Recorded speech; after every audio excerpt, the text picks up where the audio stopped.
जय हिंद दोस्तों। आज हम लोग करेंगे आरआरबी एनटीपीसी का आपका पेपर है 5/4/2016 यानी 5 अप्रैल को ये पेपर हुआ था। ठीक है, तो इसका सॉल्यूशन करते हैं क्योंकि हम लोग चैप्टर पढ़ रहे हैं, उसके साथ प्रैक्टिस सेट भी जरूरी है क्योंकि तभी तो हमको पता चलेगा हमारी तैयारी किस लेवल की है। तो स्टार्ट करते हैं। देखिए, जैसे आज का आपका पहला क्वेश्चन है, 10 टाफियाँ तथा 20 मिनट का मूल्य 40 रुपये है। यदि टाफियों तथा मिनट की संख्या आपस में बदल दी जाए तो कीमत 10 रुपये बढ़ जाती है, तो प्रत्येक मिनट का मूल्य बताइए। देखिए 10 टॉफियाँ, ठीक है, 10 टॉफियां और आपको दिया था 20 मिनट। ठीक है, 20 मिनट की कीमत दिया है क्वेश्चन में 40 रुपए। और आगे कहता है आपको यहाँ पे यदि टॉफियों तथा मिनट की संख्या आपस में बदल दी जाए, यानी यहाँ पे 20 टॉफी कर दी जाए प्लस 10 मिनट कर दी जाए तो 10 रुपए की बढ़ोतरी हो जाती है, यानी 40 के बजाय कितना हो जाएगा 50। ये आपका समीकरण 1 हुआ, ये हो गया समीकरण 2। अब इन दोनों को सॉल्व कर लेते हैं तो आपको बताना है प्रत्येक मिनट का मूल्य कितना होगा। देखिए इनको सॉल्व करते हैं। यहाँ पे देखिए, अगर यहाँ पे 10 है, यहाँ पे 20 है, तो किसी एक जगह पे आपको बराबर करना होगा, चाहे मिनट की संख्या चाहे टॉफियों की। अगर हम यहाँ पे बराबर करेंगे यानी 2 से गुणा करा देते हैं। ठीक है, तो यहाँ पे देखिए कितना हो जाएगा 20t, यहाँ पे होगा 40m, यहाँ पे हो जाएगा आपका 80। अब अगर हम इसको हटा देते हैं क्योंकि आप लोग समझ गए होंगे, तो इस पूरे को हमने हटा दिया। अब यहाँ से काटते हैं, माइनस करेंगे तो ये कट जाएगा। यहाँ पे 40m से 10m जाएगा तो आ जाएगा आपका कितना 30m, और यहाँ से माइनस होगा तो आपका आ जाएगा 30, और m बराबर कितना आ जाएगा 1 रुपये। ठीक है, यानी m का मान कितना हो जाएगा 1 रुपये, यानी मिनट की कीमत है आपकी 1 रुपये, जो कि ऑप्शन में दिया होगा आपके ए में। ठीक है, इस तरीके से करते हैं। बहुत इजी सा क्वेश्चन था। अगला क्वेश्चन है आपका, अगला क्वेश्चन दिया यदि 64 आदमी, 48 महिलाएं और 32 बच्चे, ठीक है, 64 आदमी, 64 मैन, 48 आदमी, ठीक है, 48 आपकी दी है महिलाएं, ठीक है, 48 महिलाएं, और यहाँ पे है 32 चिल्ड्रेन। कहता है इनको किस अनुपात में समूहों में बनाया जाए, किस प्रकार कितने समूह बनाए जाते हैं, किसी को बिना छोड़े। ठीक है, समान अनुपात के समूहों में बनाना है। यार देखो, जब इस तरह का क्वेश्चन हो ना तो आपको, यानी कहता है आप इनकी मैक्सिमम नंबर लो। ठीक है, यानी इनके जितने बड़ा से बड़ा ग्रुप बने, इसका बड़ा सा बड़ा ग्रुप बने और इसका बड़ा से बड़ा ग्रुप बनाओ, और किसी को छोड़ना भी नहीं, यानी सीधे से सीधे आपको एचसीएफ यानी महत्तम समापवर्धक की बात करता है। तब देखिए यहाँ से जो ऑप्शन होता है ना, डायरेक्ट वहां से उठा लिया करो। जैसे देखो 16, 12, 14 और 18, आप देखो इनमें से ऐसी कौन सी संख्या होगी बड़ी से बड़ी जो चारों को डिवाइड कर देगी। 18 लोगे, 18 नहीं करेगी, यानी पहला ऑप्शन आपका गलत हो जाएगा। उसके बाद आता है आपका 16, 16 से चेक करते हैं 32 डिवाइड, 48 डिवाइड, 64 डिवाइड, यानी हमारा इसका कितना हो गया 16। और अगर इन तीनों का आप एचसीएफ भी लेते हो तो एचसीएफ निकलेगा इनका 16, और वही सबसे बड़ा समूह हो जाएगा जिसमें संख्या कितनी होगी 16 होगी। ठीक है, तो अगला क्वेश्चन देखते हैं। अगले क्वेश्चन में आप देखोगे लिखा हुआ है आपको 12, 16, 18 व 21 का बताना है, एलसीएम कितना होगा। 12, 16, 18 व 21 का एलसीएम कितना होगा। ठीक है, देखिए ऑप्शन थे आपके सामने 1008 और 144, 504 और 756। तो हमने इसके पहले बहुत से क्वेश्चन ऐसे डिस्कस किए हैं जहां पे जल्दी से आप एलसीएम कैसे बनाओगे। तो ये एक तरह से आपका काम है, आपको बताना है इसमें से कौन सा आंसर होगा। ठीक है, हम चलते हैं नेक्स्ट क्वेश्चन में। नेक्स्ट क्वेश्चन आपको दिया है 8 मीटर इंटू 4.5 मीटर की दीवार को के रखने की लागत कितनी है 4500 है। तो प्रति वर्ग मीटर की लागत बताओ। ठीक है, आपको बताने प्रति वर्ग मीटर की लागत कितनी होगी। तो अगर इस दीवार को रखना है, ठीक है, जिसकी कीमत कितनी है, चौड़ाई 8 मीटर और 4.5, तो क्या करोगे आप, यहाँ से इनका गुणा करा दो। 8 पंचे 40, 8 चौक कितना होगा 32, 32 4 हो गया 36, यानी 36 वर्ग मीटर आपका आंसर आ गया। ठीक है, यहां से हमने किया कितना है 36 वर्ग मीटर, और कहता है आपको प्रति वर्ग मीटर बताओ। तो 36 वर्ग मीटर की लागत कितनी दी है क्वेश्चन में 4500, तो आपको प्रति वर्ग यानी एक का मान पूछा है 4500 बटे 36 कर दो, डिवाइड करोगे, देखिए यहाँ से काटेंगे 9 चौक 36, 9 पचे 45 यानी 500 होगा, और यहाँ से डिवाइड कर देंगे तो 125 होगा, यानी 125 रुपये प्रति वर्ग मीटर लागत हो जाएगी। ऑप्शन में दिया था आपके बी में। आगे देखते हैं, अगला क्वेश्चन आपका है यहाँ पे, ठीक है। यम एक काम को 12 दिन में करता है तथा यन उसी काम को करने में यम से आधा समय लेता है, ठीक है। देखिए हम लोग अभी इसके पहले वाला जो चैप्टर पढ़ा था उसमें टाइम एंड वर्क ही पढ़ा था, उसमें दिया है यम एक काम को 12 दिन में करता है और यन उससे आधा समय लेता है यानी 6 दिन का समय लेगा। अब कहता है यदि दोनों मिलकर काम करें तो वह एक दिन में कितना काम करेंगे, ठीक है। यदि दोनों मिलकर काम करें तब देखिए करते हैं क्या, पहले एलसीएम लिया 12, 12 एक के 12, 6 दूना 12, ठीक है, इतना हो गया। अब कहता है अगर दोनों मिलकर काम करें, ठीक है, देखिए दोनों मिलकर काम करेंगे तो एक दिन में काम कितना करते हैं 3। आपको कहता है एक दिन में कितना भाग काम करेंगे, ये 3 किए कितने का 12 का, यानी 1/4 भाग काम करेंगे, ठीक है, 1/4 भाग आपका आंसर हो जाएगा। आगे देखते हैं, अगला क्वेश्चन है 40 छात्रों की औसत आयु 30 वर्ष है। 40 छात्रों की, 40 स्टूडेंट की औसत आयु आपका कितना दिया है 30 वर्ष एवरेज में, और 25 छात्रों की आपको 36 वर्ष दिया है। आपसे आगे पूछता है बाकी की, यानी बाकी बचे होंगे 15 स्टूडेंट, इनकी औसत आयु कितनी होगी आपको ये बताना है, ठीक है। देखिए इसको जल्दी कैसे कर सकते हैं हम, थोड़ा सा अगर आप वैसे बेसिक से करोगे तो आप करोगे यहाँ पे 40 × 30 बराबर टोटल एज कितनी आ जाएगी 1200। यहाँ पे करते हैं 25 का 36 से गुणा कराओगे, 25 छक्का हो जाएगा 150, और यहाँ 25 × 36 करते हैं, टोटल आयु कितने की 25 छक्का हुआ आपका यहाँ पे 150, और 25 × 75 में 15 जोड़ोगे हो जाएगा 90, यानी टोटल हो गया 900। अब 1200 में से 900 घटा दोगे तो यानी यहाँ पे बचेगा 300। ये 300 कितने स्टूडेंट के लिए बचा है 15 स्टूडेंट के लिए। अगर इनका ये 15 स्टूडेंट के लिए इनकी औसत आयु मान लेते हैं x थी, यानी आ जाएगा कितना 20 वर्ष, ठीक है। इस तरीके से बेसिक तरीके से आप करोगे, हालांकि आप थोड़ा सा जल्दी यहाँ पे कर सकते हो, देखना यहाँ पे कैसे करोगे। आप मान लो सबकी औसत आयु 30 वर्ष थी, ठीक है, क्वेश्चन दे भी रहा है, तो यहाँ पे अगर 25 स्टूडेंट की आयु 36 हो गई, यानी हर एक स्टूडेंट ने 6 साल ज्यादा लिए। अगर हर एक स्टूडेंट ने 6 साल ज्यादा लिए यानी 25 × 6 मतलब कितने साल ज्यादा लिए 150 वर्ष ज्यादा लेके चले गए, ठीक है। सबको 30-30 वर्ष लेने थे, लेकिन इन्होंने क्या किया 25 ने 6 साल ज्यादा लिए यानी 150 वर्ष ज्यादा लिए। अब जो इन्होंने 150 वर्ष ज्यादा ले गए इसकी भरपाई कौन करेगा, ये जो 15 स्टूडेंट बचे थे, ठीक है, यानी इसको भरपाई करनी है इनको।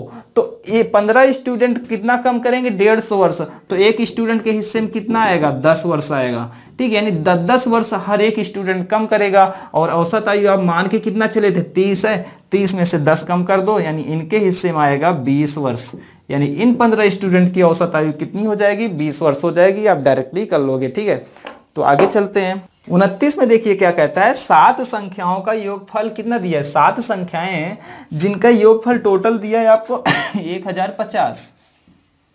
अब कहता है पहली 3 का औसत, ठीक है, यानी पहली दूसरी और तीसरी का औसत क्वेश्चन में दिया है कितना 120, यानी ये टोटल कितना होगा 120 × 3 बराबर 360। आगे कहता है चौथी संख्या 126 यानी चौथी आपने 126 जोड़ दी, करेंगे यहाँ 6 होगा, 6 2 8 होगा, यहाँ 486 हो गया।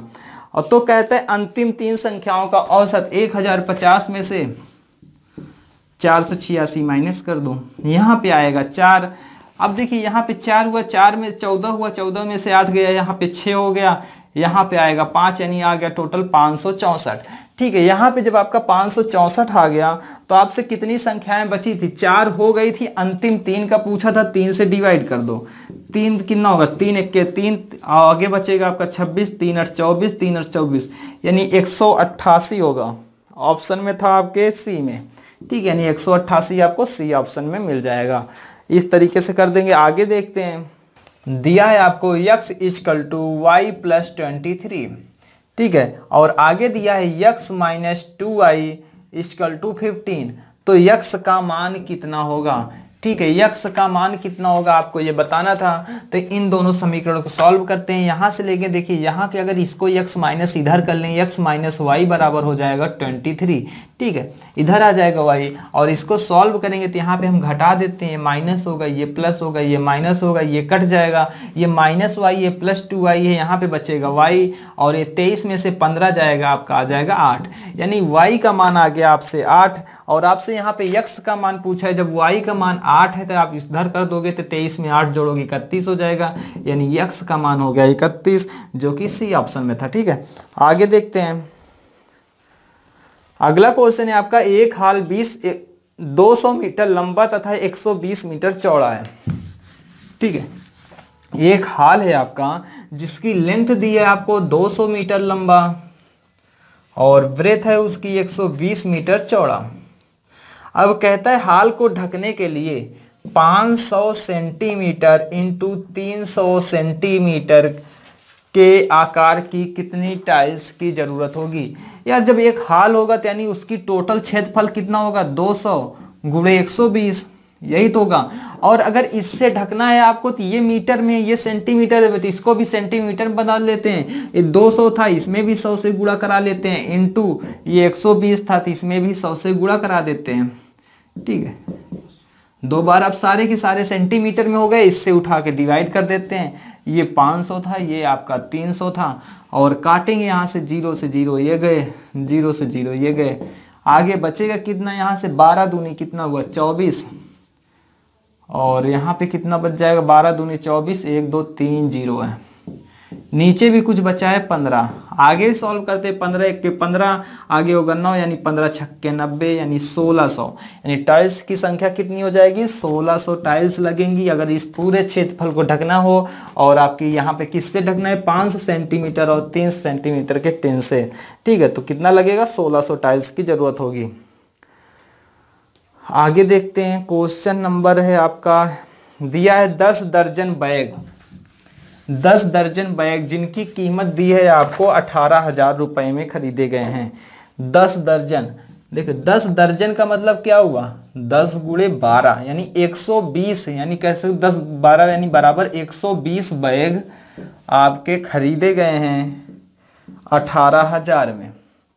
तो आपको बताना है 15% के लाभ पे बेच दिए गए तो प्रत्येक बैग का विक्रय मूल्य बताओ। ठीक है, और 15% लाभ पे देखो एक बैग की बात कर रहा है तो हम डायरेक्ट पहले एक बैग का मान निकाल लो। एक बैग का कितना हो जाएगा, 18,000 बटे 120, 0 से 0 कटा, 12 1 के 12 होगा, 60 होगा, 12 पंचे 60 होगा, 0 होगा, यानी एक बैग की कीमत आई 150 रुपए। जब एक बैग की कीमत 150 रुपए हो गई तो आपसे पूछा हुआ है यहाँ पे, ये बताइए प्रत्येक बैग का विक्रय मूल्य क्या होगा यदि 15% के लाभ पे बेचा जाए। तो इसको आप 15% के लाभ पे बेच दीजिए। ठीक है, यानी 115 बटे 100 कर दो। कोई भी वस्तु अपने आप में 100% होती है, अगर 15% लाभ पे बेचोगे तो यानी 115% पे बेचोगे।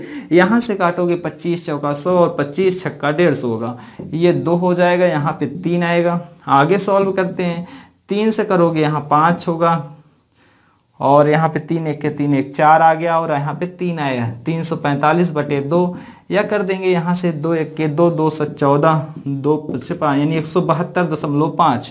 ठीक है, यानी वस्तु की कीमत कितनी होगी एक बैग की, 172.50 रुपए। ऑप्शन था आपका डी।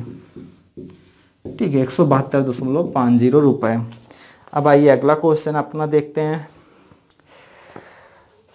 देखिए अगला क्वेश्चन है, PQR का औसत भार 45 किलोग्राम है। PQR का औसत किलोग्राम आपको दिया है 45 kg। ठीक है, आगे कहता है P प्लस Q का औसत भार 43। तो मान बताइए R का कितना होगा। ठीक है, अब देखिए ये औसत भार यानी अगर हमको टोटल भार निकालना हो, यहाँ 3 से गुणा करा दो, यहाँ का टोटल निकालना हो 2 से गुणा करा दो। ठीक है, अब यहाँ से गुणाओगे 45 3 कितना हो जाएगा 135 और यहाँ पे करोगे 43 दूना होगा 86। ठीक है, 45 3 135 और 43 दूना होगा 86। इसमें से माइनस करेंगे, 15 में से 6 जाएगा 9 आएगा, यहाँ 2 में से 8 जाएगा 4। ठीक है, यानी 49 आ गया। जब यहाँ पे 49 आ गया तो यानी ये किसका बचेगा, वही P का बचेगा। सॉरी यहाँ पे आर का बच जाएगा, पी और क्यू दिए थे तो आर का भार कितना होगा 49 होगा। ऑप्शन था आपका यहाँ पे ए, ठीक है, ए ऑप्शन में दिया था। आगे देखिए लिखा है यक्स रेशियो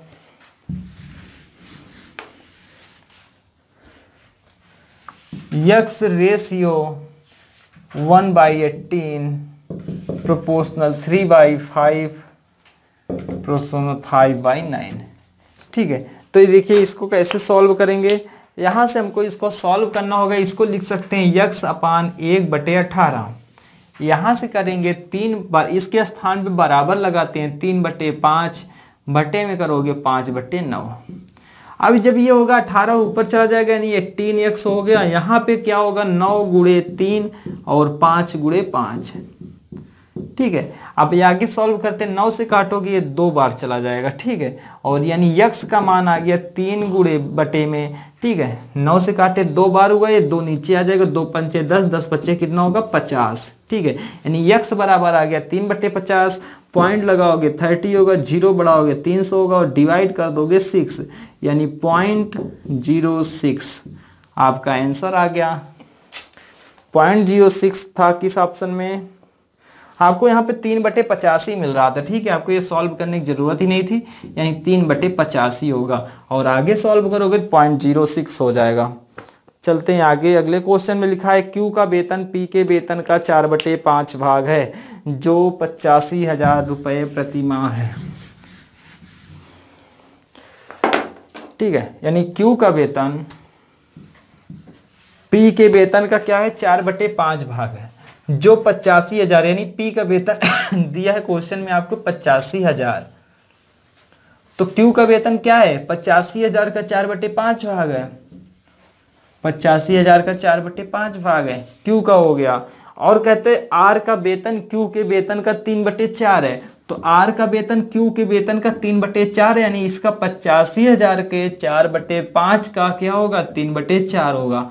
ठीक है, तो अब इसको सॉल्व करते हैं। आर का वेतन कितना आता है हमको यही बताना था। यहाँ पे होगा 17/5 यानी ये 17,000 हुआ, और 4 से 4 कट जाएगा और 17 त्रिक कितना हो जाएगा 51, यानी रुपये 51,000 आर का वेतन हो जाएगा। ठीक है, आगे देखते हैं। देखिए आपका अगला क्वेश्चन है कि एक कार 4.50 लाख रुपए में खरीदता है। ठीक है, यानी उसने एक कार को खरीदा था 4.50 लाख रुपए में, तथा उसकी सहायक सामग्री पर 1.25 रुपए खर्च कर दिया। ठीक है, यानी सहायक सामग्री को कितना खर्च किया 1.25, टोटल कितने रुपए हो गए 5, 5 2 7 और यहाँ पे 5, यानी 5.75 रुपए हो गए, टोटल लाख रुपए हैं। ठीक है, अब कहता है आपसे यदि 20% की हानि पर बेच दे। ठीक है, यानी 20% की हानि बेचेगा, 80% पे बेच देगा, तो आप करोगे ये 4 होगा, ये 5 होगा। ठीक है, 5 से काटोगे 5 1 के 5, पॉइंट लगाया, 5 1 के 5 होगा और 25 5 25, यानी गुणे 4 है। ठीक है, सारी वैल्यू लाख में चल रही है, याद रखना। ठीक है, अब 4 पंचे 20, 4 1 के 4, 2 कितना होगा 6, 4 1 के 4, यानी 4.60 लाख रुपए में उसने उस वस्तु को बेचा। ऑप्शन में था आपके डी में। ठीक है, आगे देखते हैं। अगला क्वेश्चन है आपका एक वस्तु को 20% की हानि पर बेच देता है। ठीक है, यानी 15,000 रुपए में एक वस्तु को 20% की हानि पर बेचता है, तो वस्तु का क्रय मूल्य कितना होगा। ठीक है, जब 20% हानि पे बेचता है यानी 80% पे बेचेगा। याद रखना, किसी भी वस्तु का क्रय मूल्य 100% होता है, यदि उसने 20% हानि पे बेचा मतलब 80% पर बेचा। ठीक है, 80% का मान क्वेश्चन में है आपके 15,000, और आपको बताना है यहाँ पे क्रय मूल्य यानी 100% का मान कितना होगा। ठीक है, तो 100% का मान निकालते हैं, 15,000 बटे 80 गुणे 100, 0 से 0 कट जाएगा, या डायरेक्ट इसको रहने दो, ये 0 लिखा है यहाँ पे। ठीक है, 20 चौका 80, 20 पंचे कितना होगा 100। ठीक है, आगे काटते हैं, यहाँ पे 4 से काटोगे 4 तियाँ 12 हुआ, 3 बचेगा 30 होगा, 4 सत्ते 28 होगा, 4 पंचे 20 होगा, 0 होगा, गुणे 5 होगा। ठीक है। अब गुणा कराते हैं, 0 5 का 5 से कराओगे 5 हुआ, 5 7 35, 2 37, ठीक है, और 5 या 15 3 18, यानी 18,750 रुपए आने चाहिए। ऑप्शन में देखिए मिल रहा है 18,750 सी ऑप्शन में, ठीक है। आगे देखते हैं, 10 वर्षों में एक धन राशि किस साधारण ब्याज की दर से स्वयं की 2 गुनी हो जाएगी, ठीक है।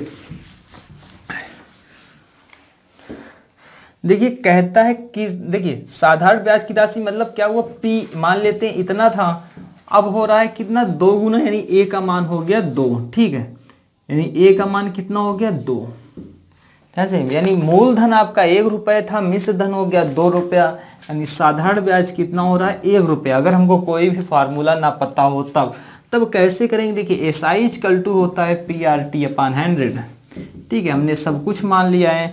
आगे कहता है P का मान क्वेश्चन में कितना दिया है, हमने कुछ नहीं दिया 1 रुपया।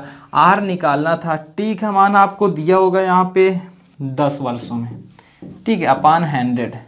SI का मान भी 1 था, यहाँ से काटोगे 10 हो गया, ठीक है, यानी R बराबर आ गया कितना 10%, ठीक है। आपका आंसर होगा, डायरेक्ट इससे कर लेना, या फिर आप देखो फार्मूला जिनको भैया रटने की बहुत शक्ति रहती है उनके लिए होता है N1 - 1/T1 × 100, ठीक है। यहाँ से रखते हैं 2 - 1/T1 का मान दिया है क्वेश्चन में, 10 × 100 करोगे बराबर 1/10 × 100 आ जाएगा 10%। आपका आंसर कितना आ गया 10%। चलिए आगे चलते हैं। आपका अगला क्वेश्चन है 8 5 6 3 7 4 3 9 का औसत बताइए, ठीक है। तो देखिए औसत कैसे निकलेगा इसका, आपको औसत बताना है यहाँ पे 8 5 6 3 7 4 3 और 9 का आपको औसत बताना है इतने का। देखिए औसत निकालने के लिए सबको जोड़ लेते हैं, 8 5 13, 13 6 19, 3 22, 7 29, 4 33, 3 36, 36 में 9 जोड़ोगे 45 होगा। संख्याएं कितनी थी 1 2 3 4 5 6 7 8, 45 में 8 से डिवाइड करोगे, 8 पंचे होगा 40, ठीक है, पॉइंट 48 और आगे करेंगे 20 होगा, यानी 8 दूनी 16, लगभग आए 5.62 या 63 दिया है आपका, यही 63 आंसर आ जाएगा जो कि बी ऑप्शन में था। चलते हैं आगे देखिए क्वेश्चन है आपका P Q R मिलकर एक कार्य को 4 दिनों में करते हैं, P तथा Q अकेले उसी कार्य को 8 तथा 12 दिनों में करते हैं, तो R अकेला उस काम कितने दिन में करेगा। जिन्होंने अभी 2-3 दिन पहले टाइम एंड वर्क का क्वेश्चन किया होगा यानी क्लास ली होगी वो आराम से बता देंगे। देखिए क्वेश्चन क्या है आपका, P + Q + R किसी कार्य को 4 दिनों में समाप्त करते हैं। अब कहता है P अकेला उसे कितने दिन में करता है 8 दिनों में, और Q अकेला उसे करता है 12 दिनों में। आपको बताना है R अकेला उसे कितने दिन में समाप्त करेगा, तो इन सब का एलसीएम ले लो, कितना होगा 24, यहाँ पे आ जाएगा 4 छंग 24, 8 तिरिक 24 और 12 दूनी 24, ठीक है। यानी ये तीनों मिलके एक दिन में काम करते हैं 6, ये एक दिन में करता है 3 काम, ये एक दिन में करता है 2 काम, ठीक है। तो R का देखो ये दोनों मिला देते एक दिन में काम होते हैं 5, ठीक है, तीनों मिलते हैं तो एक दिन में काम होते हैं 6, इसका मतलब R एक दिन में काम करता होगा 1। और क्वेश्चन कहता है R अकेले अगर काम करे काम कितने दिन में होगा, टोटल काम था आपका 24, R अकेले एक दिन में 1 करता है जिसमें डिवाइड कर दो यानी 24 दिन आपका ये आंसर आ जाएगा, ठीक है। तो यानी इसका आंसर कितना होगा 24, ऑप्शन था डी। आगे देखिए आगे लिखा है एक समांतर चतुर्भुज की ऊंचाई दी है 7 सेंटीमीटर तथा क्षेत्रफल है 161 वर्ग सेंटीमीटर। देखिए समांतर चतुर्भुज क्या होता है, एक ऐसा समांतर चतुर्भुज, एक ऐसा चतुर्भुज जिसकी आमने सामने भुजाएं क्या होती हैं बराबर। अगर ये एल होगा तो ये भी एल होगा, ये बी होगा तो ये भी बी होगा, और आमने सामने कोण भी बराबर होते हैं, ये थीटा होगा तो ये थीटा होगा, ये अल्फा होगा तो ये अल्फा होगा। और इसकी एक खास बात ये होती है इसके साथ में दोनों लगने वाले कोणों का योग कितना होता है 180, यानी थीटा प्लस अल्फा का मान होगा कितना 180। जैसे अगर आपको ये 30 डिग्री दे दिया जाए तो यहाँ पे होगा कितना 150 डिग्री, ठीक है, ये भी 30 होगा और यहाँ भी होगा कितना 150, ठीक है। अब आपसे देखते हैं क्वेश्चन में क्या दिया गया है। क्वेश्चन कहता है समांतर चतुर्भुज की ऊंचाई, यानी यहां से एक हाइट दी है आपको, ठीक है, जो कि है 7 सेंटीमीटर, और आपको दिया है यहाँ पे क्षेत्रफल दिया है आपको, हाइट दी है 7 सेंटीमीटर और एरिया दिया है आपको 161, और आपको बताना है यहाँ पे आधार की लंबाई कितनी होगी, यानी इसी का लंबाई बताना है। तब देखिए कैसे करते हैं कि देखिए एक चीज याद रखिए, किसी भी चतुर्भुज का, ठीक है, जैसे कोई भी चतुर्भुज आ जाए, कभी भी आपके आयत आए, वर्ग आए, समांतर आए, सम आए, कोई भी चतुर्भुज होता है, सबके एरिया का क्षेत्रफल होता है आधार इंटू ऊंचाई, ठीक है, आधार इंटू ऊंचाई होता है। इससे हर किसी का एरिया निकाला जा सकता है, और लगभग सारे फार्मूले जितने भी चतुर्भुज के एसिस बने हैं, जैसे देखिए एक एग्जांपल लेते हैं वर्ग का, इसका बेस भी ए होता है, हाइट भी ए होता है, हम तो यही कहते हैं ना आधार इंटू ऊंचाई, और इसका कितना हो जाता है ए स्क्वायर। आयत लेते हैं, देखिए इसका भी क्या होता है, ये एल है, ये बी है, ठीक है, आधार इंटू ऊंचाई यानी एल इंटू बी, इसका क्षेत्रफल होता है एल इंटू बी यानी लंबाई इंटू चौड़ाई, ठीक, यानी इस एक फार्मूले की मदद से किसी भी एरिया का फार्मूला निकाला जा सकता है। तब देखते हैं यहाँ पे क्या दिया था आपको, क्षेत्रफल दिया है, आधार हमने लिया, मान लिया एल है, क्षेत्रफल आपको हाइट कितनी दी है 7, आपको आगे कहता है टोटल क्षेत्रफल है 161, ठीक है, तो आपको 7 रखा, 7 से काटो, से 2 14, 7 3 21, ठीक है, यानी एल का मान आ गया 23। ऑप्शन में था आपके, क्वेश्चन नंबर था 64, ऑप्शन था बी, ठीक है, यानी 23 सेंटीमीटर आ जाएगा आपका। देखिए जो अगला क्वेश्चन है, लिखा है 12 की पावर 3 इंटू 6 की पावर 4 डिवाइड बाई 2 की पावर 4 इंटू 3 की पावर 3 इंटू 72, ठीक है, ये इसके साथ देखना ब्रैकेट में सारे। तब इसको सॉल्व करते हैं, यहाँ पे देखिए इसको लिख सकते हो, ये हो जाएगा 4 की पावर 3, ठीक है, देखिए इसको लिखा जा सकता है 4 गुणे 3 की पावर 3, ठीक है, या हम डायरेक्ट लिख दें इसको इसी के स्थान पे 2 की पावर 3 इंटू 2 की पावर 3, यानी 2 की पावर कितना हो जाएगा 6 हो जाएगा, ठीक है, इंटू 3 की पावर 3। आगे सॉल्व करते हैं, यहाँ पे क्या है 6 की पावर 4 है, यानी 2 की पावर 4 इंटू 3 की पावर 4 डिवाइड बाई यहाँ पे 2 की पावर 4 इंटू 3 की पावर 3 इंटू 72, ठीक है। अब देखिए 2 की पावर 4 से 2 की पावर 4 ये कट गया, 3 की पावर 3 से 3 की पावर 3 ये कट गया। यहाँ से सॉल्व करते हैं, ये 72 है आपका, और यहाँ से अगर हम कितना लेते हैं यहाँ से, देखिए इसको लिखा 3 गुणे 3 का स्क्वायर इंटू 3 का स्क्वायर, यानी एक वैल्यू ले लिया 9, और 9 से डिवाइड करोगे तो ये आ जाएगा 8, और यहाँ से अगर इसी तरह हम ले लें 2 की पावर 3 इंटू 2 की पावर 3 ले लें, तो यहाँ से ये होगा 8, और 8 से डिवाइड करोगे ये पूरी तरह कट जाएगा, यानी बचा क्या क्या 2 की पावर 3 और 3 की पावर 3, 3 की पावर 2, 2 की पावर 3 इंटू 3 की पावर 2, इसका मान होगा 8 और इसका हो जाएगा 9, यानी टोटल आ गया आंसर 72, ठीक है। कैलकुलेशन था, एक बार करके देख लीजिएगा। आगे देखते हैं, अगला क्वेश्चन आपको मिलेगा, लिखा है tan theta into cosec theta, ठीक है, ट्रिग्नोमेट्रिक क्वेश्चन है, हम लोगों ने ट्रिग्नोमेट्री सॉल्व भी की थी। tan theta into cosec theta upon में दिया है आपको cot theta into sec theta, आपको इसका मान बताना है कितना होगा। तो देखिए tan थीटा बराबर क्या होता है sine theta upon cos theta into cosec theta बराबर होता है 1 अपॉन साइन थीटा, अपॉन में करते हैं यहाँ कॉट थीटा बराबर होता है cos theta upon sine theta into 1 upon cos theta, ठीक है, साइन से साइन कट जाएगा, कॉस से काटोगे कॉस हो जाएगा, ये 1 अपॉन कॉस थीटा, ये 1 अपॉन साइन थीटा, यानी साइन थीटा ऊपर चला जाएगा, हो जाएगा sine theta upon cos theta, और ये tan थीटा के बराबर होता है, यानी इसका आंसर आ जाएगा tan थीटा। ऑप्शन था आपका यहाँ पे सी, ठीक है, सी ऑप्शन में दिया हुआ था tan थीटा।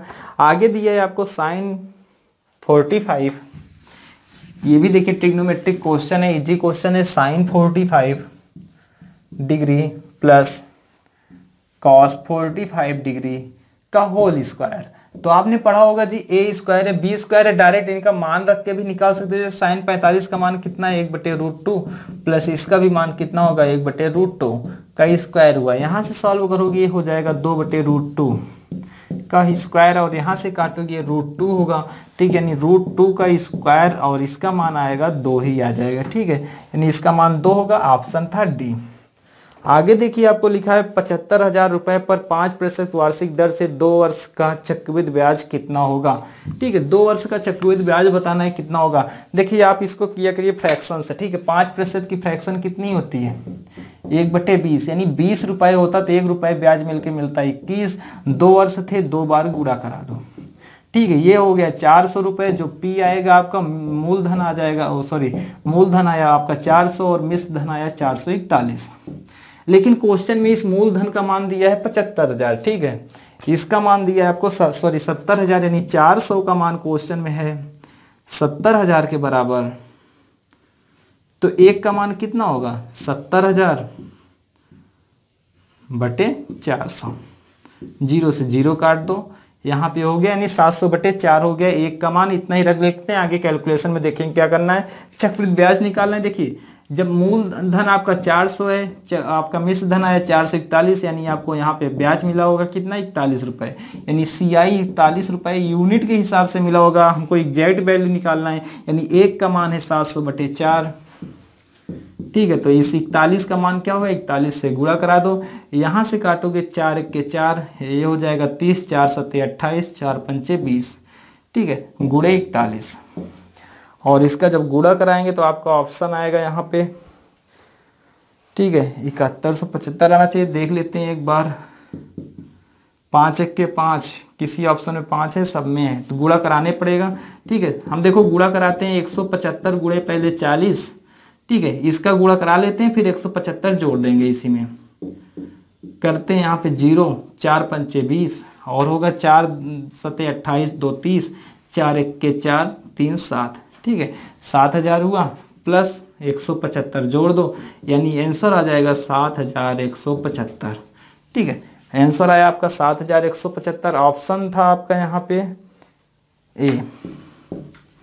आगे देखिए क्वेश्चन है आपका यहाँ पे, अगला क्वेश्चन है, एक एथलीट 5 मिनट में 800 मीटर दौड़ता है, उसकी चाल ज्ञात कीजिए किलोमीटर प्रति घंटे में। सारे ऑप्शन दिए हुए।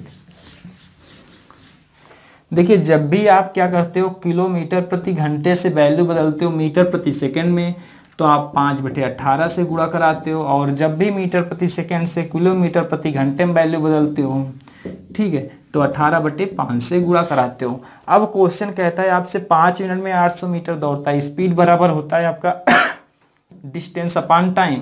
डिस्टेंस लिया उसने 800 मीटर, टाइम लिया आपका यहाँ पे 5 मिनट, ठीक है, तो हम इसको सेकंड बदलेंगे, यानी 5 × 60, ठीक है, यानी इतने मीटर प्रति सेकंड हो गई उसकी चाल, हो गई स्पीड। और आपसे क्वेश्चन में कहता है किलोमीटर प्रति घंटे में बदलो, तो यानी ये मीटर प्रति सेकंड था, किलोमीटर प्रति घंटे में बदलेंगे, गुणा कराएंगे किससे 18/5 से, गुणा करा दो यहाँ से। अब इसको सॉल्व करोगे हो जाएगा, काटेंगे 0 से 0 हुआ, 5 से काटोगे ये 16 हो गया, 6 से काटो ये 3 बार गया, आगे कितना हो गया 16 3 48/5, ठीक है, 48/5, यानी आगे सॉल्व करेंगे 5 9 45 होगा, 30 होगा, 5 6 30, 9.6 किलोमीटर पर आवर, ठीक है, आपका आंसर आ जाएगा। आगे देखिए अगला को जो क्वेश्चन है, लिखा है एक घड़ी प्रातः 7:30 बजे से दोपहर 1 बजे तक सेकंड की सुई की, एक घड़ी में प्रातः 7:30 बजे से दोपहर 1 बजे तक सेकंड की सुई कितने चक्कर लगाती है, ठीक है। देखिए टाइम दिया था आपको यहाँ पे 7:30 AM, और टाइम यहाँ पे दिया है आपका 1 PM दिया था। अब आपको बताना था यहाँ से लेके यहाँ तक सेकंड वाली सुई कितने चक्कर लगाएगी। देखिए सेकंड वाली सुई 1 मिनट में, ठीक है, आपके 1 मिनट में चक्कर लगाती है कितना 1, ठीक है, तभी 1 चक्कर लगाने पे 1 मिनट पूरा होता है। तो यहाँ से अगर हम यहाँ तक काउंट कर लें कितने मिनट हैं, यानी सेकंड वाली सुई उतने ही चक्कर लगाएगी। तो देखिए यहाँ से देखिए अगर हम 7:30 से लेके केवल 8 बजे तक काउंट करें 30 मिनट हो जाएगा, ठीक है। उसके बाद होते हैं 8 बजे के बाद आप डायरेक्ट काउंट करोगे 8 से 1 तक होते हैं घंटे, कितने हो जाएंगे 5, ठीक है, 5 घंटे होंगे, यानी 5 घंटे का मतलब हुआ 5 × 60 मिनट, यानी 300 मिनट यहाँ हो गए और 30 मिनट यहाँ हो गए, यानी टोटल मिनट हो जाएंगे 330। और जब 330 मिनट हो रहे हैं यानी इसका मतलब सेकंड वाली सुई कितने चक्कर लगाएगी, 330 चक्कर लगाएगी। ठीक है, आपका आंसर कितना आ गया, 330। आगे देखिए लिखा है दो संख्याओं का योग 26 है और अंतर दिया है 12। दो संख्याओं का योग दिया है आपको, यानी x + y = 26 और अंतर दिया है 12। आपको बताना है वर्गों का अंतर कितना होगा, यानी देखो 2x का मान आ जाएगा यहाँ से 38 और x का मान आया 19। x का मान 19 आएगा तो आपको y का मान निकालना है, तो y का मान आ जाएगा यहाँ से 7। ठीक है, x 19 और y 7 इतना निकाल ही लोगे तो आप कहते हैं उनके वर्गों का अंतर 19 का स्क्वायर करोगे 361 होगा, माइनस कर दोगे यहाँ पे 7 का स्क्वायर 49। यही आपसे पूछा था, यहाँ पे हो जाएगा कितना, 312। ठीक है, 312 आंसर आ गया। आगे देखते हैं अगला एक और क्वेश्चन है, P तथा Q की चाल का अनुपात 3:4 है। P तथा Q, देखिए आपको दिया था स्पीड दिया है P और Q की 3:4। अब आगे कहता है Q की चाल दिया, Q 4 घंटे में 320 किलोमीटर जाता है। यानी देखिए Q जाता है 320 किलोमीटर कितने घंटे में, 4 घंटे में। यानी Q की चाल अलग से दी है आपको 80 किलोमीटर/आवर। ठीक है, रेशियो में दिया है आपको इन दोनों की स्पीड 3:4 है, लेकिन Q की लेग अलग से कहता है 320 किलोमीटर, वह 4 घंटे में जाता है। यानी हमने इसकी स्पीड निकाल ली 80 किलोमीटर/आवर आई, और रेशियो में देखा Q का मान कितना है, 4 है, और यहाँ पे आया 80। यानी 4 का मान क्वेश्चन में 80 दिया है, तो 3 का मान कितना होगा, 80/4 × 3 कर दोगे, आप काटोगे, यानी यहाँ पे आ जाएगा 60 किलोमीटर/आवर। आपसे यही पूछा था P की स्पीड कितनी होगी, तो 60 किलोमीटर/आवर हो जाएगी। ऑप्शन था बी में। ठीक है, और कोई क्वेश्चन नहीं है आपके। ठीक है, इस तरह से आपका ये जो पेपर था, ठीक है, ये जो पेपर था आपका 5 अप्रैल को हुआ था 2016 का। ठीक है, इसका हमने सॉल्यूशन देखा। अब मिलते हैं अगली क्लास में एक नए चैप्टर के साथ। ठीक है, अभी तक आपके जो चैप्टर हुए हैं आपके हो चुके हैं, ट्रिग्नोमेट्री हमने थोड़ा बहुत पढ़ा था, उसके बाद लगभग ट्रिग्नोमेट्री पढ़ ली थी। आपके मैक्सिमम और मिनिमम की एक और सीट करानी थी, वो बाकी थी। उसके बाद हम लोगों ने रेशियो पढ़ा था, फिर मिक्सर पढ़ा और टाइम एंड वर्क भी कंप्लीट कर लिया है पाइप एंड सिस्टम के साथ। ठीक है, तो मिलते हैं अगली क्लास में नए चैप्टर के साथ, तब तक पढ़ते रहिए। Thank you.